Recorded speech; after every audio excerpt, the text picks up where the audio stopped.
recording on the panel today, and for so if you prefer not to be captured in the recording, please sit to the back in the back corners of the room, and you won't be captured. It's just a single camera right here. In front of Brian. Lisa's taking photographs as well, but if you raise a hand, she won't take your photograph. Okay. So all of that to say, welcome to the OSI. The Office of Social Innovation develops experiential learning, research, and funding opportunities to transform equitable and just access to education. We emphasize relationship building in order to support and participate in a self-determining community built on reciprocity, justice, and decolonization. You'll hear a little bit more about what we do at the OSI, but just to remind you or to give you some new information, we have a social innovation activist fund, which supports students in community organizing and activist efforts. We also offer Sanctuary Scholars, which is an access pathway to post-secondary education for students with precarious immigration status. This is our third of 5 transformation cafes this year that animate their strategic theme, social justice approaches to accessing education and campus space. This transformation cafe will be facilitated by Dr. Rai Reece. Dr. Reece is an interdisciplinary scholar activist teaching in the Department of Sociology at TMU. Her work examines how carceral processes in Canada are organized and maintained by historical and contemporary narratives and practices of colonial violence specific to anti-Black and anti-Indigenous racism.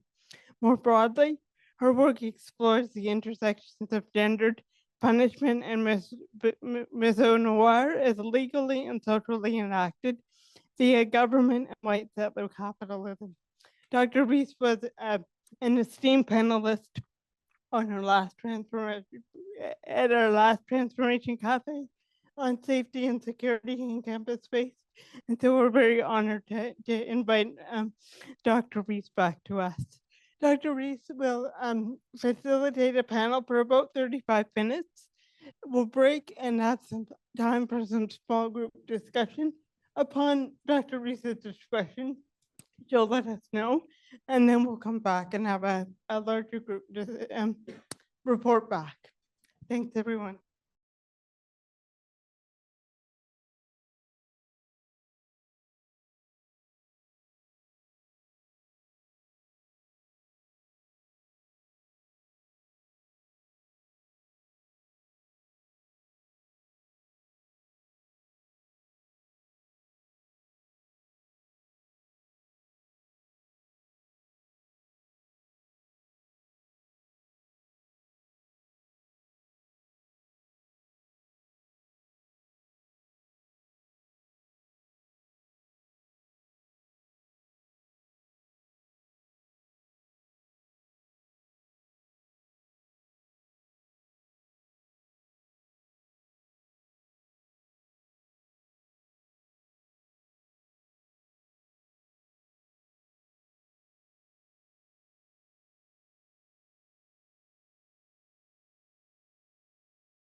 Okay.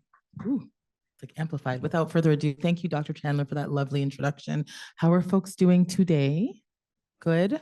Okay, I'm really excited and very honored to have been asked to facilitate this panel of esteemed scholars and community activists and people who are doing some incredible work regarding movement building and flourishing. So you heard Dr. Chandler provide a land responsibility regarding Indigenous sovereignty, and I would like to offer one regarding African descent. And this is written by Kay Johnson in 2020. As people of African descent, we offer this land recognition and solidarity with Indigenous peoples of Turtle Island in the efforts and deliberate intentions toward decolonization. We acknowledge that Turtle Island was never meant to be owned. We recognize that most of the land that was entrusted to Indigenous peoples was taken by force. We recognize the historical colonialism and the ongoing colonialism that has led to the present day situation where land acknowledgements are offered in place of land. As people of African descent, many of us have come here by choice, while many of us are here as a result of historical force. We acknowledge the complexities where we were promised land that was never given by those whose it was never to give. As people of African descent, we acknowledge Turtle Island that sustains us, express our deep gratitude to Indigenous peoples, and pledge to honor our dignity and divinity that ultimately connects us all. So I wanted to offer that acknowledgement in connection with, in tandem with a lot of what we're going to be speaking about today. And I want to situate our conversation in terms of the title and the meaning and the ways in which we embody flourishing. So the title of this transformation cafe is Insurgent. Nobody knows? Insurgent Flourishing, Indigenous and Black Futurities. And so what is an insurgent, or who is an insurgent? To be an insurgent is to rebel, right? To go against civil authorities. That's kind of like a Webster's definition. I want us to think about how we disrupt systems and to get comfortable being uncomfortable with that disruption. So I want us to think about how we can be and move towards insurgent knowledge exchange and transformational justice when it comes to eradicating structural systems of oppression. To flourish is to grow in a state of high well-being, to live life in a fulfilling and meaningful way.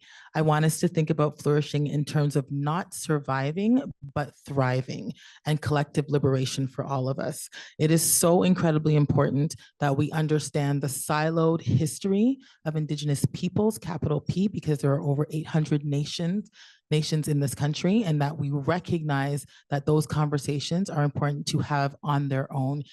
And it's important to understand that because of the history of slavery and anti-Black racism, those conversations for Black folks are important to have in a siloed way as well. And then collective liberation looks at the way in which white supremacy has birthed twin oppressions of anti-Indigenous and anti-Black racism.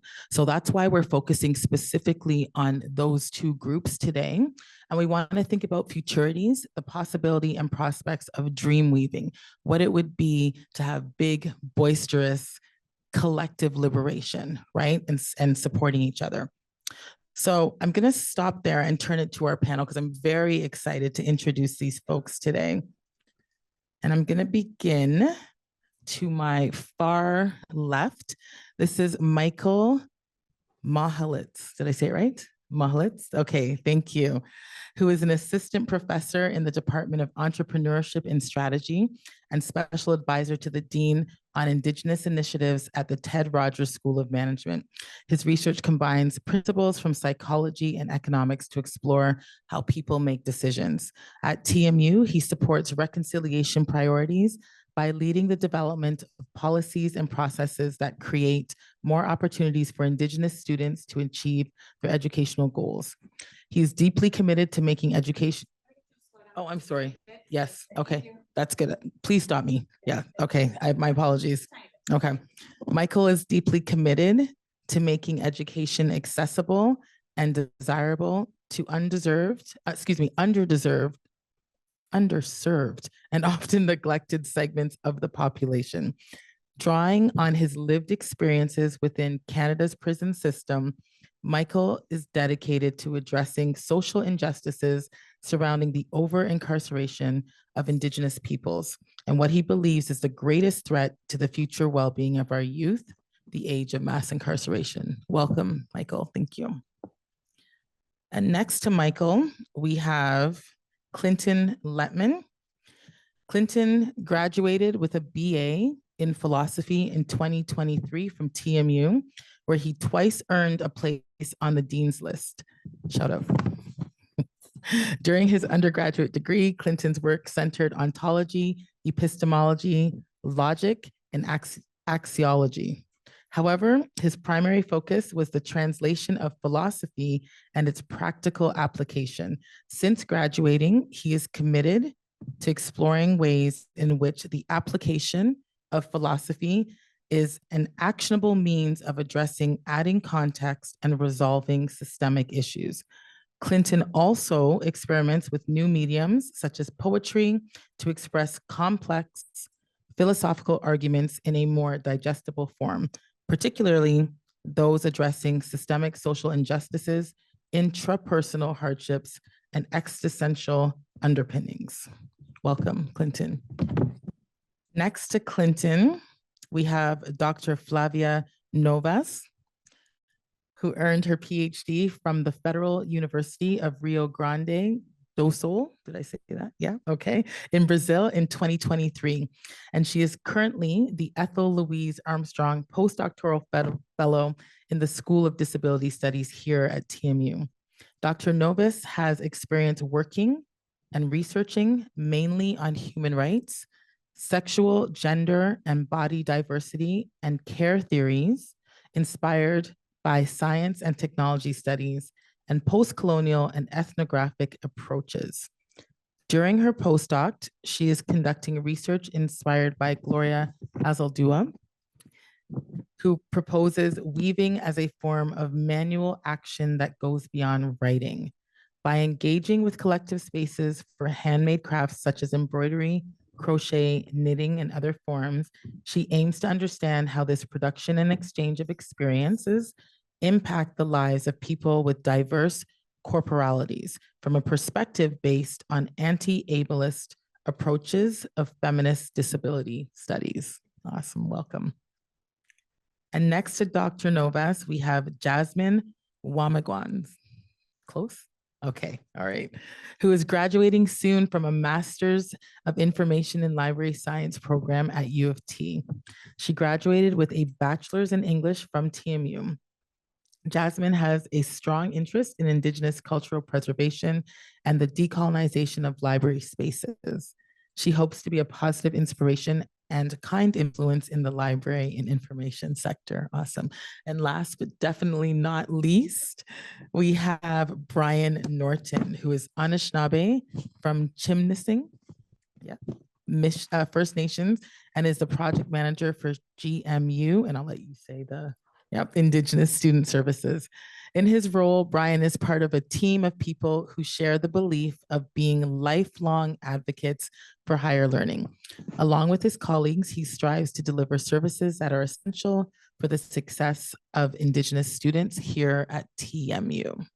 All right, thank you and welcome to all of our panelists. Okay. So I'm going to begin.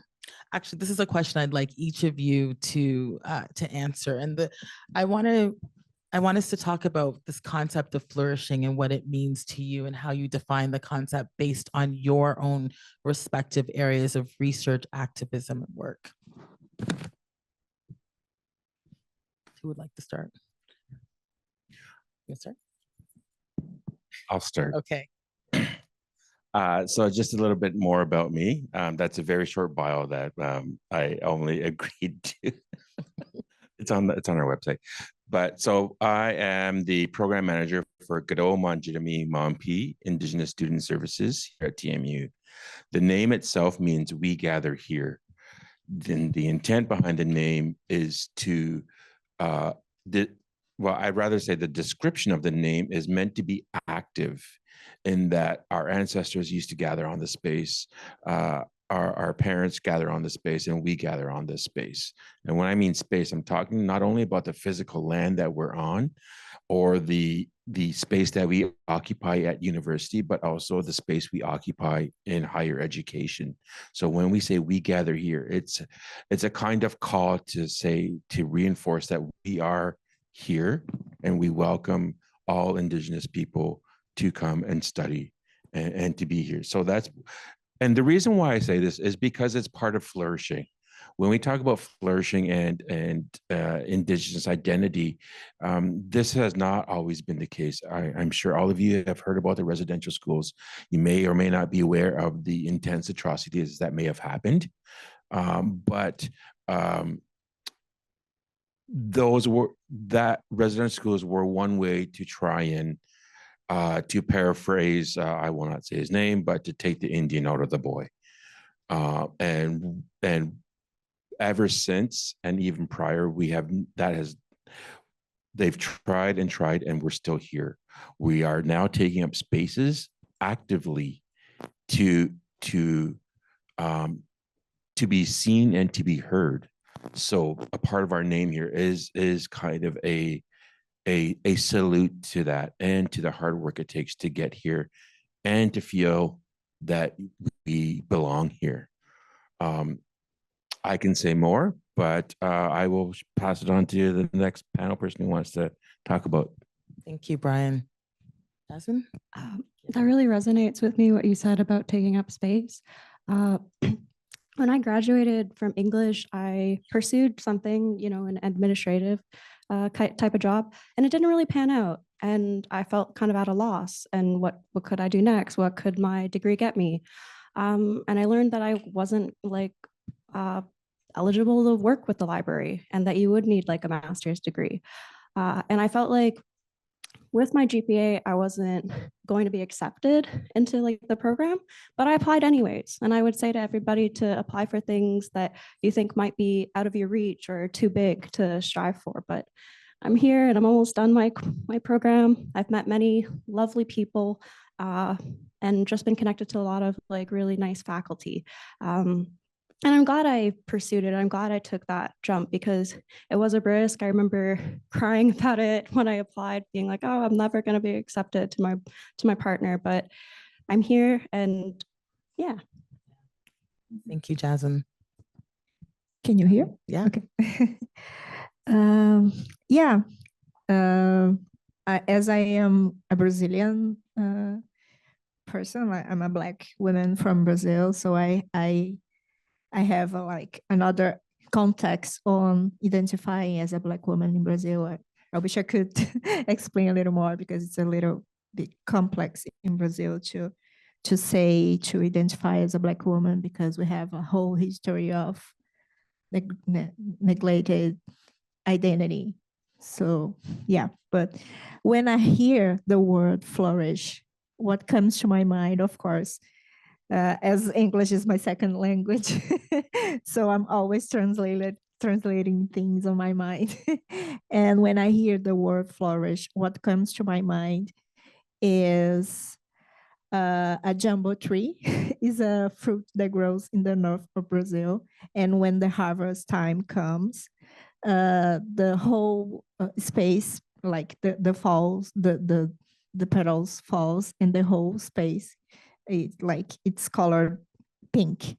So I hear the word flourish. I remember this image, this beautiful image of like everything pink with flowered. And I remember that we are now in the spring. And so it came to my mind the circle of life, and the importance of having fertile ground to grow.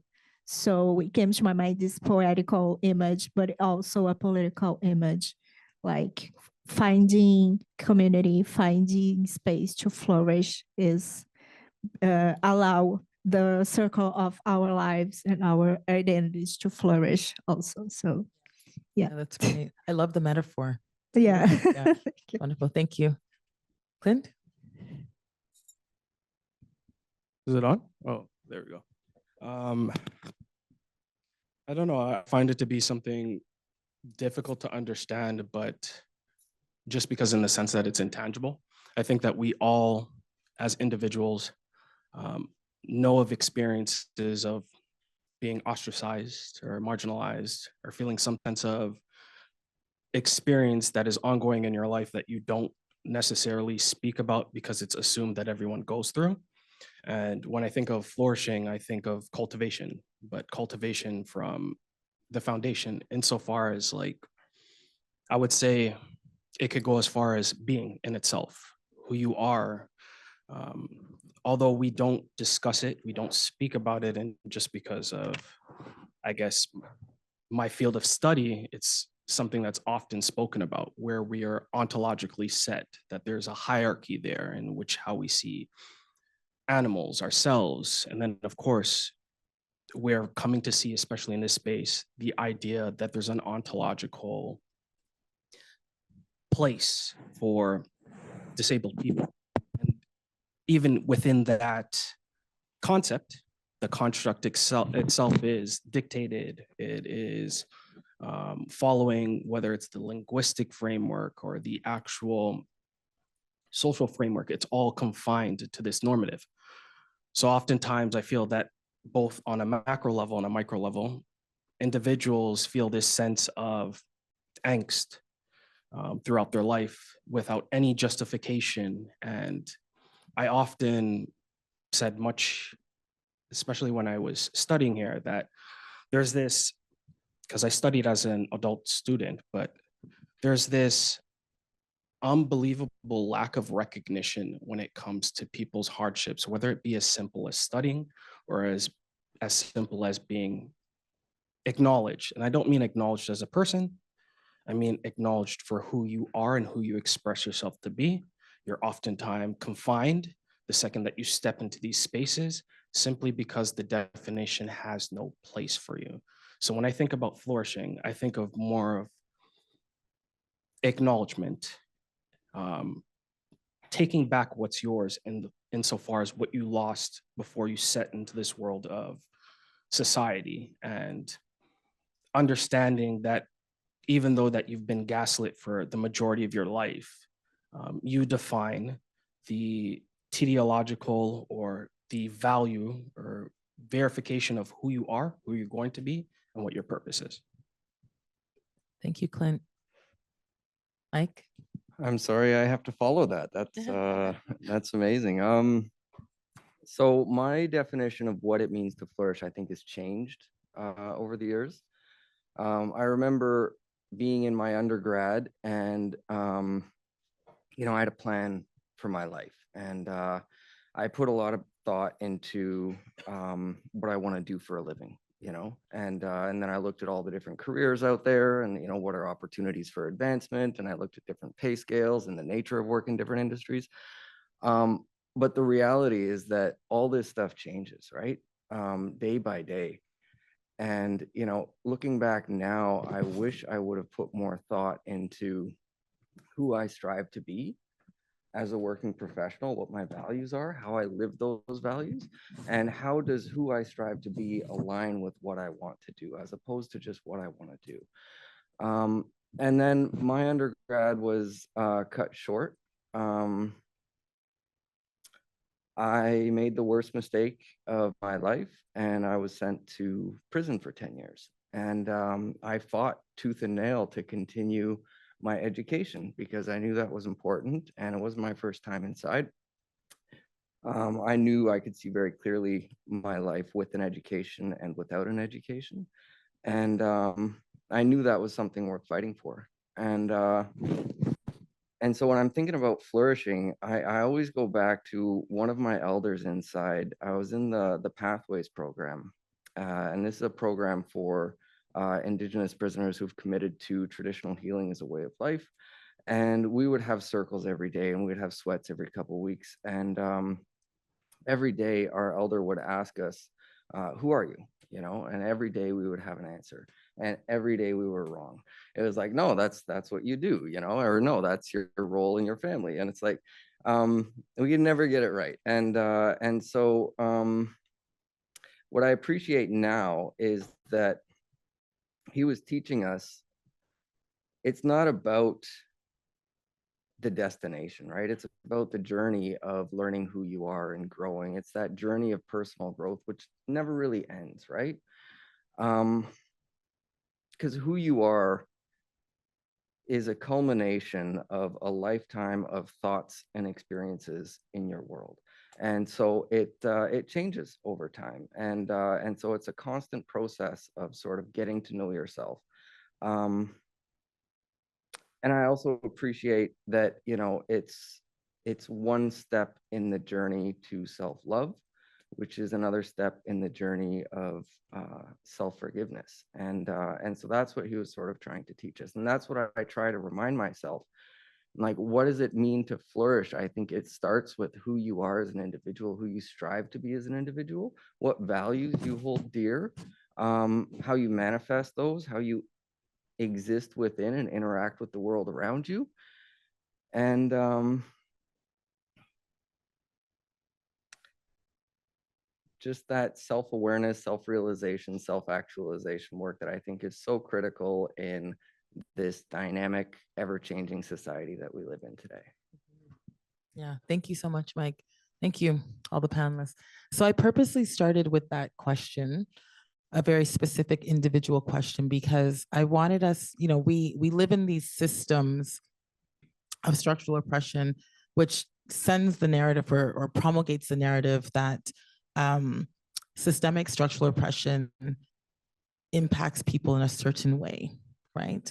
And the people that it impacts, it's because they are a deficit, right? And so I want to interrogate this notion of flourishing a little bit more and think about the ways, or talk about the ways we can flourish when we are living within and amongst systems of structural oppression, right? So how do we identify and disrupt systemic barriers and systems of oppression within the university? Because university spaces, particularly classrooms, are not pristine, right?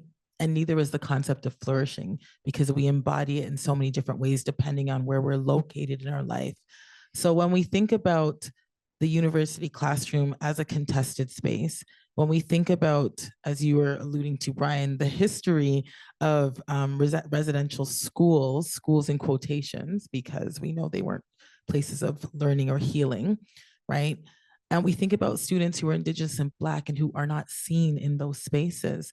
How do we cultivate flourishing within this realm of white supremacy, structural oppression, sexism, racism, ableism, classism, and the intersectionality of all those pieces? So I'm going to offer that question to anyone on the panel. That's it. Yeah. That really resonates, Dr. Reece. I think like about how U of T is like a really old educational institution that actually the materials in that library taught people who implicated the residential schooling system.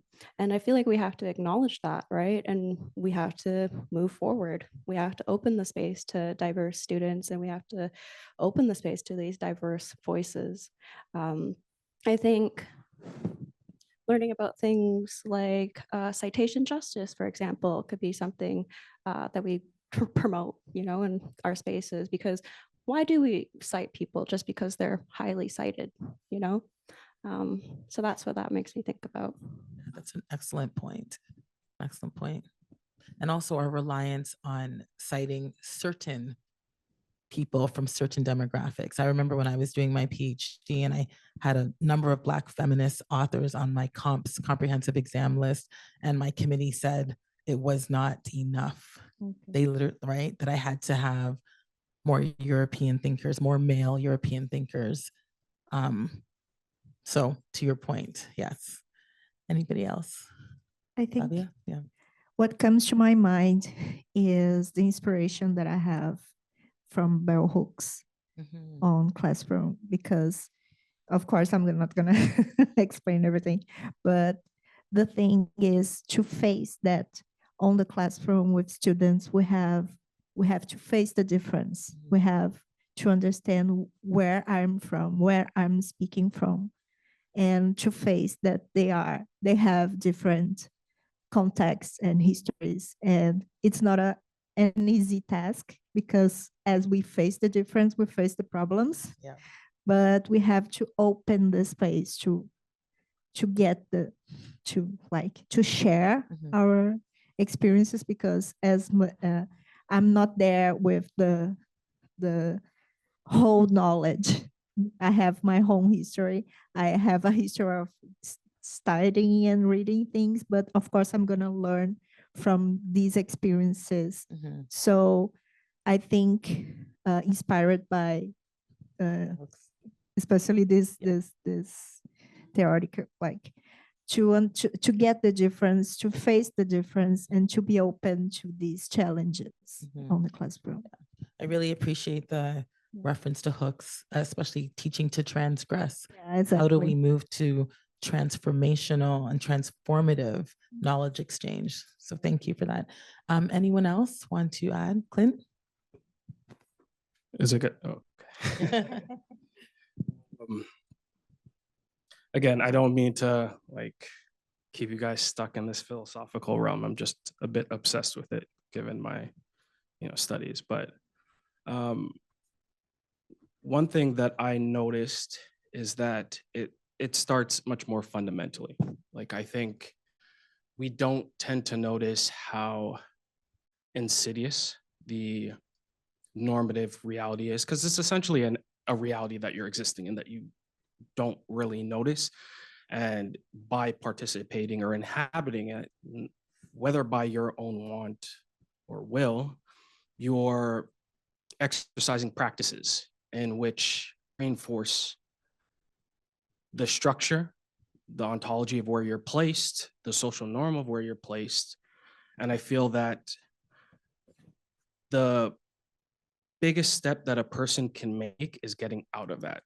Things like crip space-time or cripping speak to that, because it's hard to describe definitively or normatively, I would say, just because, and this would be a way bigger argument to bring up, but many philosophers in semantics make the argument about reason not being justified just because we essentially say, by thought, we arrive to truth. And of course, we can make an argument that biologically that was the case. That's how we survived. We simplified things, we generalized things. And if you look at your language, or if you look at how language is overall, it has this, especially in the Western world, it has this functionality where it's attached to identity. And what many philosophers were able to uproot was the idea that you can find various instances in the birth of language where it's not stuck to idea, because there was no idea. Fundamentally, it operated functionally. I could give a small example for like the example of there. I could say there is three things, or put that there. And those are two different uses linguistically where you see the difference. The point that I'm trying to make is language imposes, whether we want to say reflexively, a way of thought, and thought imposes its way linguistically. And that in turn entertains how you think, how you conceptualize things, and therefore you tend to, whether people do it explicitly, because I honestly think bigotry for the most part is ignorant. There is no substance, it's benign.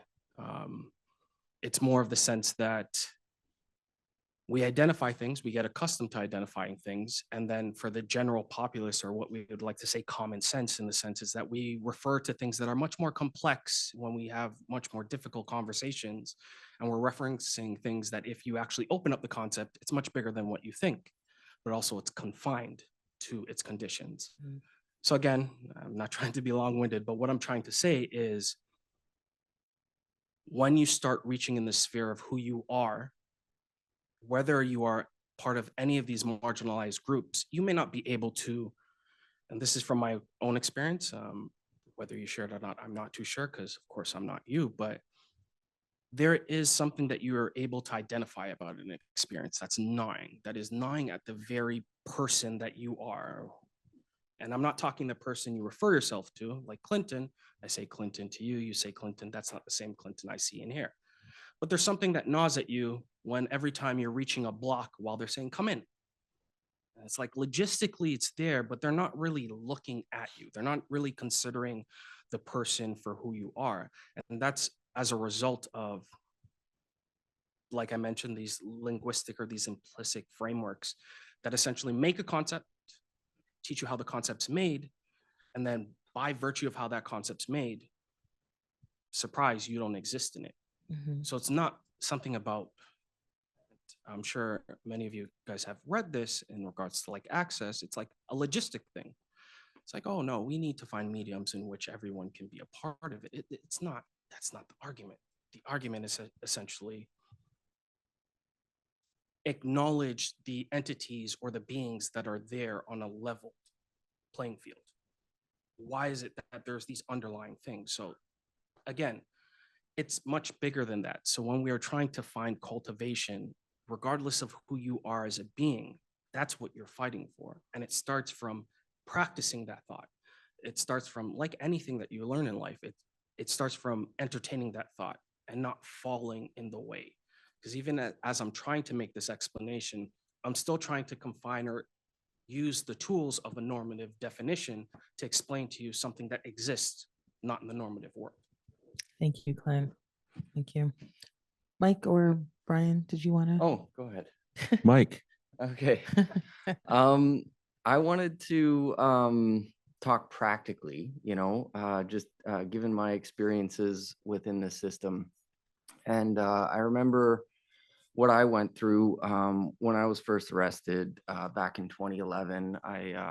I put my motorcycle through a chain link fence. I cracked my C5. I was in rough shape. My whole body was a bruise. And it's like I knew I needed my education, and I fought tooth and nail to be able to continue that. And some amazing people at TMU really just, rallied behind me so that I could have the opportunity to continue that.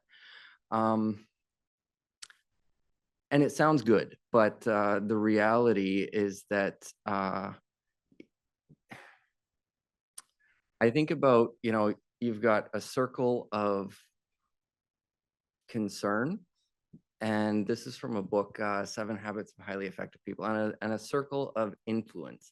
And so ideally you want those two things to align, that you don't want to be concerned about things that you don't have any influence over. I mean, we always are, right? But when you go to prison, it's your circle of influence shrinks to a pinpoint, right? Like you've got no influence over anything. You've still got a family out there. You've still got all these things that you're concerned about, your future, and but you've got no power whatsoever. And for me, practically speaking, within that system, to be able to continue my university education meant begging every day just for the opportunity to get my textbooks, or the opportunity to have someone watch me take a test so that it would be considered valid. It shouldn't be that hard, and then I got out and I thought, well, it's going to be okay. I'm in school, I've got my degrees, and it's like everyone does a criminal record check now. And it's like, you can't even get an apartment without someone running a CPIC on you. And so it's difficult. I think like our whole system is sort of based on this idea that people can change and that people do change. But then you get out and society doesn't provide you the space or those opportunities to actually make those changes and be successful in your life. And for me, that was the biggest struggle, is getting out there and realizing that nobody wants me, that I've got these things to offer and that I've done all this work, and, this is where I am. I'm in a good place, but nobody wants me. And it's because I'm, in their eyes, just a criminal. And it's almost as though we've recast these same principles of superiority, inferiority, only through a lens of social justice now. And so it's like, I'm not going to hire you, not because, whatever, but because you're a criminal. And it's like, and then that's how it sort of pairs back with the over incarceration of Indigenous peoples. And so that's why I consider this the greatest threat to the future well-being of our youth is this age of mass incarceration. And it's not the 2, 3, 5, 10 years, whatever you spend in prison. It's afterwards, how everybody looks at you and sort of getting through that. Yeah, thank you so much. Right. I'm just going to say, well, actually, you can become president with a criminal record now. So. Only in the US. With 34 felony convictions, which is absolutely just bonkers.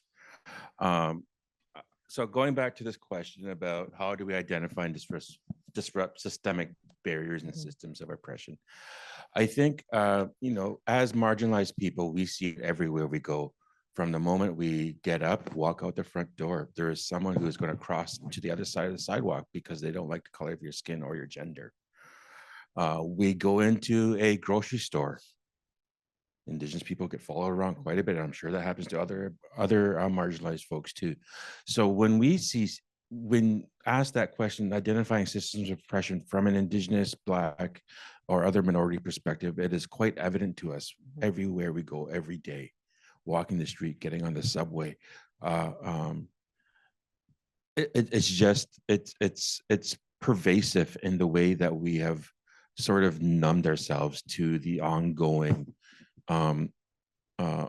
subtle racism that's there, whether it's class racism, environmental racism, or whatever. All of these systems of oppression also serve to suppress us. That's why it has been effective for so long. That's the way the system was designed. Absolutely, it's not broken. It is not broken. It is working quite well, and in the States, you can see it's working better than intended now. Yeah. So when we look at that, I think at the university level, as I said earlier, I work in I'm the manager for Indigenous Student Services, which is under the Office of Indigenous Initiatives.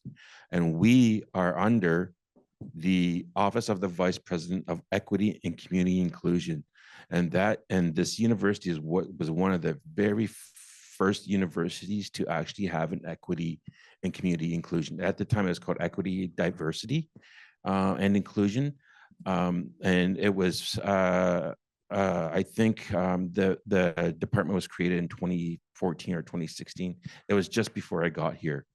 But the university itself, the management and the governors and everyone recognize that there is a need for minority voices to be heard, which is one of the reasons why this department was created. And so the Equity of Community Inclusion does a lot of work behind the scenes. Our department is only one of several under there. There is the, I'm going to get all of these wrong, but there's the Human Rights Services, there's a strategic research and data. There is us, Equity and Community Inclusion. I'm forgetting two others, but within that, there's also a position dedicated to the presidential implementation of, it's called Pick-a-Bar. I keep forgetting the name of it, but that report was served to identify systemic barriers to Black people as well. Similar to the Standing Strong Task Force, which was initiated in collaboration with the TMU's TRC working group, as well as the OVP ECI.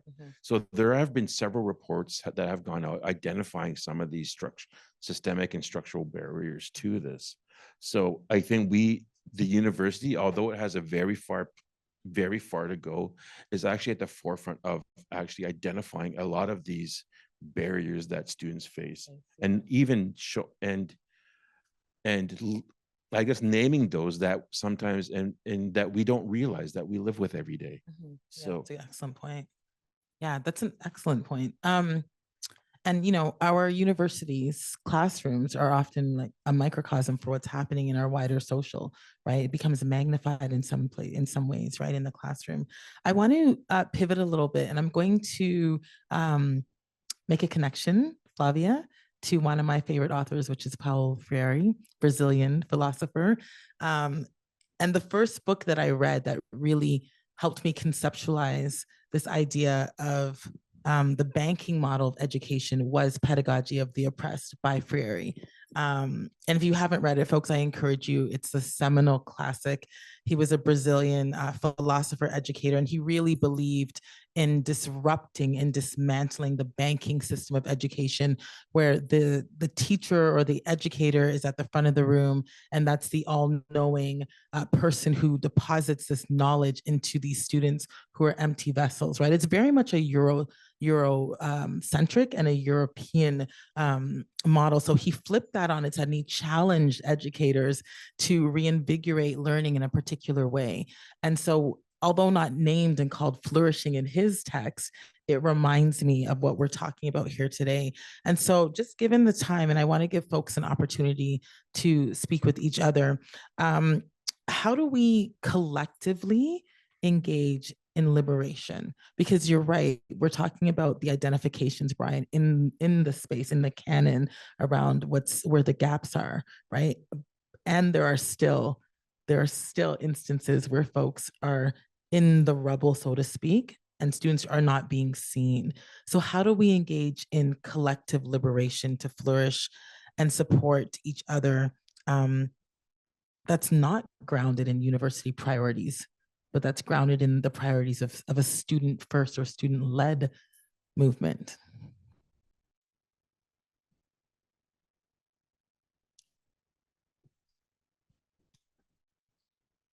I just drew the connection to Paulo. I wasn't necessarily, Okay. but feel free. I was wondering. Yeah, no, feel free. But I think it makes me think about, of course, when we face the difference, when we get and give space to difference to flourish, we give space to people get connections, to people to be to encounters, and then of course it's important to be part of to be connected with people like Black people, like Indigenous, and then when we bring space to the difference to appear, we also bring space to connections and the possibilities of flourishing, I guess. Yeah, that's wonderful. Thank you. Anything else, Brian? Or Jasmine? Eve Tuck, A Letter to Communities, That's says, so good. yeah, it says moving beyond, traumatic narratives and bringing in stories of vibrancy, joy, love. So yeah, and I think about how you might be a student and your studies are important, but try to still attend to your hobbies and passions. I think about how I really put aside my art, for example, but yeah, try to make time for that, for self-care. That's what I would think about helping you flourish as a student. Yeah, how we embody and enact flourishing. Absolutely, thank you. It's a very good piece of spending damage as well. Very good, yeah. I would say what we're doing as of right now, ironically. So for context, I didn't come from much of a education background until post-secondary, even though I was able to have the perseverance and whatnot. Something about school just didn't click for whatever reason. And that stuck with me on a personal level. However, I had a desire or care for philosophy for whatever reason. And I said, fuck it, why not? Let's just pursue it. So I did. I had no aim when I came to TMU. It wasn't a social plan. It wasn't me coming out with a degree for the sake of the degree. I understood that there's a lot of things that are very profitable about philosophy that much people won't understand, but that wasn't my aim. I just understood that I thought a certain way and I think about things in a certain way, and I wanted something complementary of that, not only as to consume knowledge, but validation for my thoughts. Because similarly, this type of ostracization on a ontological level often made me deny the thoughts that I had, making it think that it was very quirky. Because the normative world is it's gaslighting, extremely gaslighting. And you only notice it, it's easy to notice it with other people, but it's harder to notice it with yourself, because it's there's this argument in your head that you're playing both sides for. Nevertheless, I went, and this is not to say that there isn't hardships in academia. Oh my, there's a lot of things that I can scrutinize about academia that I can go on for. Logistically, I think it's people pretending. And I'll leave it at that. But when we talk about the knowledge or the yearn for knowledge or just the spaces in itself, it's much more open to allow students, whether it be based on what the professor is providing knowledge-wise, but for them to collect their thoughts or have discourse. And the discourse is amazing. If it wasn't for the discourse, I wouldn't be able to conceptualize a lot of things that I'm able to conceptualize today, simply because of the people that I was around, especially for Eliza, because that class for me was, it was validating. It was validating insofar as like, oh, somebody understands what it is that I keep on pointing to, but everybody's acting like it's a ghost. It doesn't exist, but we're going to keep on talking about ghosts and say that they don't exist. It's kind of like that. It's just like there's this paradox of something that doesn't exist, like a unicorn, right? We talk about a unicorn, but we define it as not existing. So why are we speaking about it, right? That's how I see it. So in the same sense here,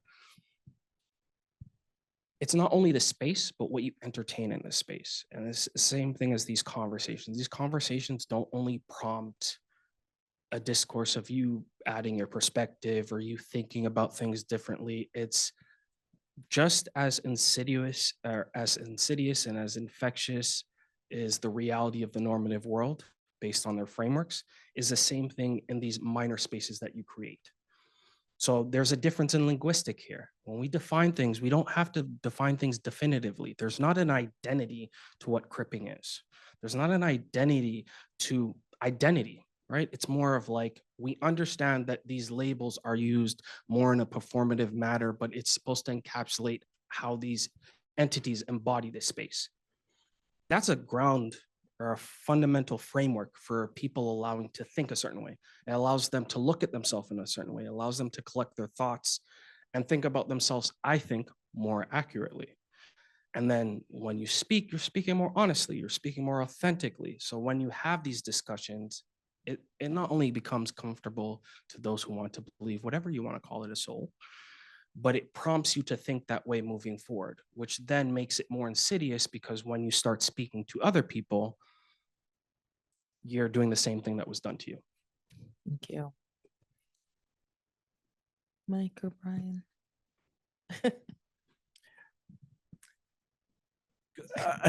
You're so polite. You're so polite. Okay, so what's the question again? Support. Now I can't remember the question. See, how can we collectively Collective outside of without create conditions for flourishing to support one another over university university priorities? You know, just listen to everyone, and I also realized in my own journey as a student, I went to university first for computer engineering, and then I went second for mechanical engineering, worked a number of years in the field. And then I also have a background in environmental management with, I'm going to say 2008. So that should give you an indication of how actually old I am. But in the time that it took me to go to these institutions and try to learn, I realized that I was under such tremendous stress because I was given a time frame. You have to learn this in 3 years or you fail. Yeah. You fail. Yeah. You fail. So as I got older, I realized that and this is a university priority. The more graduates they turn out, the more that they can bring in, which is fundamentally capitalistic, you know.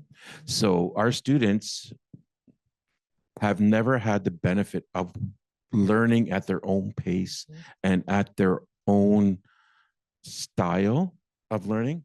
I struggled with integrated calculus for almost a decade, and one night it just clicked. For some reason, it just clicked, and I understood it. And had I been able to explore that longer in my post-secondary education, I would probably be an engineer still, or whatever. But I wasn't allowed to, based on the the narrow parameters of attending a Yeah. post-secondary institution. Yeah. So, I mean, one of the biggest things I support is for our students, Indigenous, and I tell them, take as long as it takes. Don't worry if you study the wrong thing, you're still on the right path. So that is very important for them to hear that and to have that reinforce to them that if you fail, it's okay. It's just as important as succeeding because you know what you don't want to do. Yeah. You're still So, learning. yeah, and I think the university needs to support that more. Yeah. So Yeah, I think that's wonderful. And also time is socially constructed, right? And the social construct of time is very much connected to capitalist imperatives. Absolutely. That's the next Transformation Cafe. I'm just kidding. Mike, did you want to say? Sure. Brian, I love that. And I wish we could get back to a place of learning for the sake of learning. And I wish these universities could sort of get to a place of facilitating personal growth and development and passions as opposed to sort of gatekeeping professional careers. But I think we've got a ways to go. In terms of creating spaces, I'm reminded of I spent some time towards the end of my last sentence at a healing lodge called Weseskin. And there I met my buddy. And I was like, I remember I was doing my university from there, and he's like such a smart guy. And I remember trying to get him to pursue university or some sort of post-secondary. I was like, you know, you're going to do great in this. And I just kept hitting this wall, and it's just, he just wasn't interested. And I realized later that wall that I kept hitting was like, it's not our thing, right? And it's like, I like the way we do things. Why am I going to go and move to a city and learn how someone else does something? And I didn't really understand it at the time. I was like, it's not even like our thing, their thing. It's just like joy of learning. Like, you want to know why the sky is blue. There's probably some reason that I don't know why that rock is pink, whatever. Like, but the more that I'm integrated into academia, the more that I see the wisdom in that barrier is that it's not our thing, you know, and that there's this superiority of mainstream approaches to knowledge creation that undermine the value of alternative ways of knowing, being, and doing. And so it's those systems that I think we need to disrupt. And we do that by making space, like you said, spaces like these, you know, where people can share their thoughts and their stories in an open way, and that sort of maintains the integrity of our identities and values and voices, you know, and creating spaces where we can just be, and hopefully implementing some policies and processes to address some of those barriers and make positive change. Make positive change. Absolutely. That's the transformation. With the time we have, thank you. With the time that we have left, I want to offer folks an opportunity to speak with each other, because I think part of the process of flourishing is finding those synergies and entering into that generative conversation with your peers and other folks in the room. So at this point, we're going to break folks into the small groups. I will turn it over to Dr. Chandler for directions.